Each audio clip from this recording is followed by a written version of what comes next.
visitors 2 nights ago. Okay.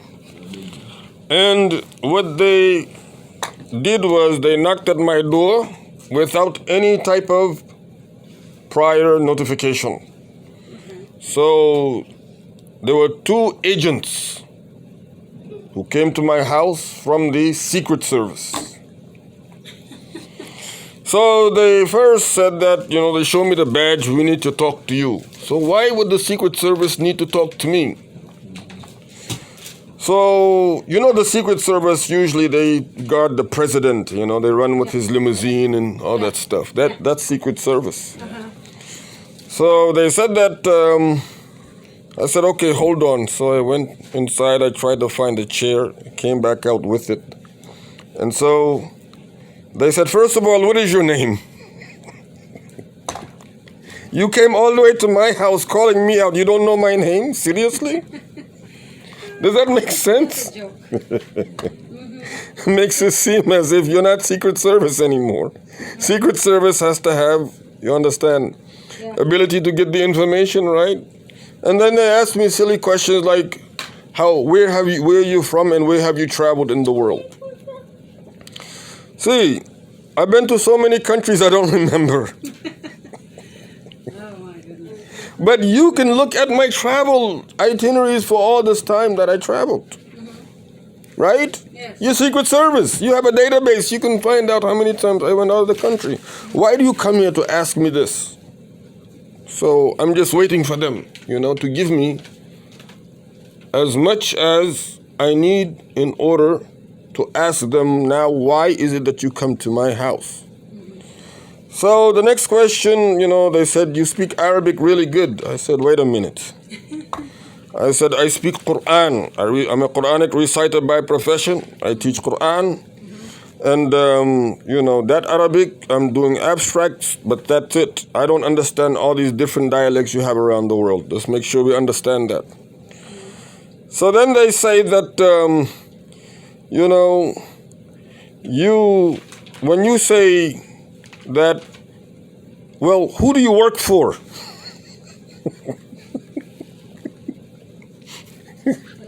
But, and how much do you make by working for them? So, you mean to tell me that, again, you do not know what my profession is? Does that make sense? It doesn't. I teach Quran, my brother. So then they said, so who is this, who do you work for? I said, I work for Allah subhanahu wa ta'ala. And how much do you make? I said, I don't know. Allah is the one who provides. I don't know what He's going to put in His provision. It's not for me. They said, you keep reference to Allah, Quran. He said, I'm Muslim. I said to him, mashallah. I said, what is your name? He said, Ibrahim. I said, wow. Can you believe it? Where's Abraham? Where's Abraham?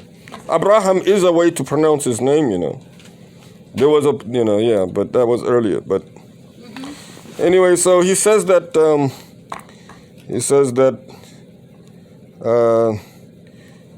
we are here because you happen to have a Twitter account, or you have Instagram, or you have WhatsApp, or you have this. I said, okay.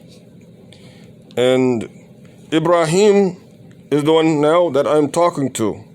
So then I say, he said, so I'm Muslim, He said, so I'm Muslim. I said, that's great. You are Khalilullah. Khalilullah is Ibrahim. I said, what does Khalilullah mean? I said to him, how did Ibrahim get the Khalilullah? He could not answer. So I looked to the other one. I said to him, are you Muslim too? And the guy said, no, as Ibrahim said yes. I said, you all are not giving me one complete answer yet. You have all these questions that I'm answering to you. What else do you want me to? But the point is that Ibrahim became Khalilullah by the visit that the angels made to his house. I think I told you this. I told you, right? Yeah. Right. Because of the fact that, they got worried, Ibrahim alayhi salatu wasalam was worried that they did not touch the food. And then he says that, the angels say to him, don't be afraid. This food is not bad or anything like that. It's just we don't eat other than what has a price on it. He didn't know there were angels yet. And then Jibril, and then Ibrahim alayhi salatu wasalam responds, and he says that this food has a price, and its price is to say Bismillah ar-Rahman ar-Rahim before you eat it. And then they looked at each other and they said, this is why he's known as Khalilullah. So, getting back to the Secret Service, and in the midst of it, my landlord works in again. Isn't that something, Mukhtar? The landlord coming back into the scene. He's a good landlord. I mean, I'm telling you, when you hear his voice on there, and he's the landlord, Mr. Landlord. Is he with the Secret Service? Well, I mean, I hear them exchanging words. He's like, yeah, so you call me, I call, you call, you call. And then his brother Fatah live here. Oh. So basically, he's trying to say that my sister-in-law came, and she called me to say that these people were here and they wanted to find you. So then one of them says to the other, you want to go talk to him now? And then the other one says, like Ibrahim asked, the other guy asked Ibrahim, you want to go talk to him now? He said, there may be a language barrier. You hear the heavy accent and everything. Mom, my wife, sister, call, you say, brother Fatah, I say here. He's making everything baffled. Well, bottom line is, so I asked him, I said, you okay? Because that, and you actually hear that on the video. You actually hear that on the Secret Service video. I videotaped like the latter part of it. I was able to do that because what they did was they asked me, like the last question they asked, how do you feel about the government? These type of silly questions.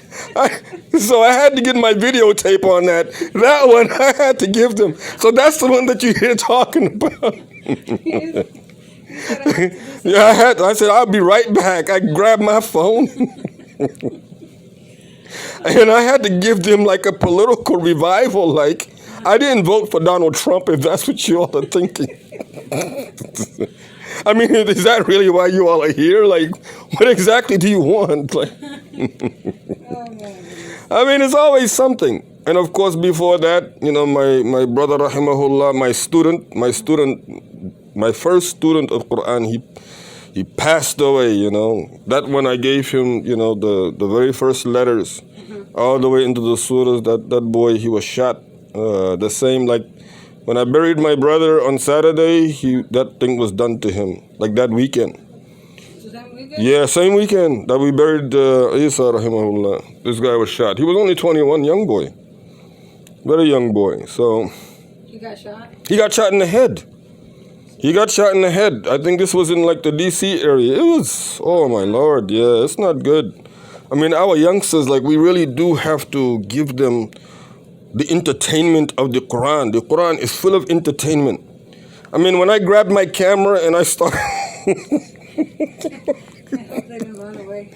Look, I mean, I have to be honest, like, at the end, they started to understand that, you know, we're not speaking same language as far as how, you know, I live and how you live. And I think that's mainly why they send Muslims this time. Like, you know, see if he is a Muslim that is like a peaceful Muslim that everybody can work with. But I explained, I said, I only teach Quran. I don't have any other business. So, Wow. yeah. It's always something. So when they actually told me what their real reason was, supposedly, they said that the real reason is that you're active on social media somehow, and you said something that made somebody feel uncomfortable, so we had to come check you out. Oh. It's just simple, right? Like, look, hello, Secret Service. I see somebody in California, I don't know. They're just making me nervous right now. I'd like y'all to go check it out. Oh, wow. It doesn't happen that way, does it? No, it doesn't. So why are these people playing so many games? You know, if you really want to know how I feel about the government, I say that the government needs to give poor people all the money they've been giving to the rich people. All the money they've been cutting for the banks and for the insurance companies, for the pharmaceutical companies, all this extra money that they're spending overseas, spend it on the needy people here. What's wrong with that message? They're not giving anything. No, they just keep taking. And I mean, anybody can see that. I mean, that's common knowledge. But if you don't say anything, then maybe you will not get any attention, right? Well, they. But at least you're supposed to have freedom of speech. So I don't think it's right that, if I just call and say I saw somebody in California. I mean, look, if it was a sheriff back in the day, the sheriff would have to go check it out. I mean, he would probably go with a posse. They sent Hassan was a letter back in about a couple months, I think, and they said you need to be attended jury whatever. Jury duty. Yes, and then Hassan said I don't want to, and he threw this first one, and then the second one came and he said I don't know why they bother me. The third one says you have to be there. If you don't come, we're gonna send the sheriff. For jury duty, right? Yeah. They're taking his time. He doesn't want. So did he go? Before they send the sheriff. He said they said we have to send a sheriff to us. He went there and then he stayed all day. I think he said it was a car dealer or something. Somebody was working with a dealership, and then he said the guy lost the dealership when I think he said the guy was from Egypt or something, that speak English very well. He said, they waste my time. He came over there, they waste my time. They sent him $30 check. $30 for the whole day. This is insane. Like did you see the one on the bank, by the way, where I'm talking to the bank about what they're doing by taking the money of the people? He goes to say, you know what, the congressional office will hear about this. Washington will hear about this to the bank. Like, whatever comes your way, like, you all don't hold my money. You give it to anybody who says it's just coming. So, but alhamdulillah, they were respectful. They were, and they showed gratitude for, having the time. They were there for almost 30 minutes, Mukhtar. Wow. I mean, yeah, wow. Zalia was reading something on. She said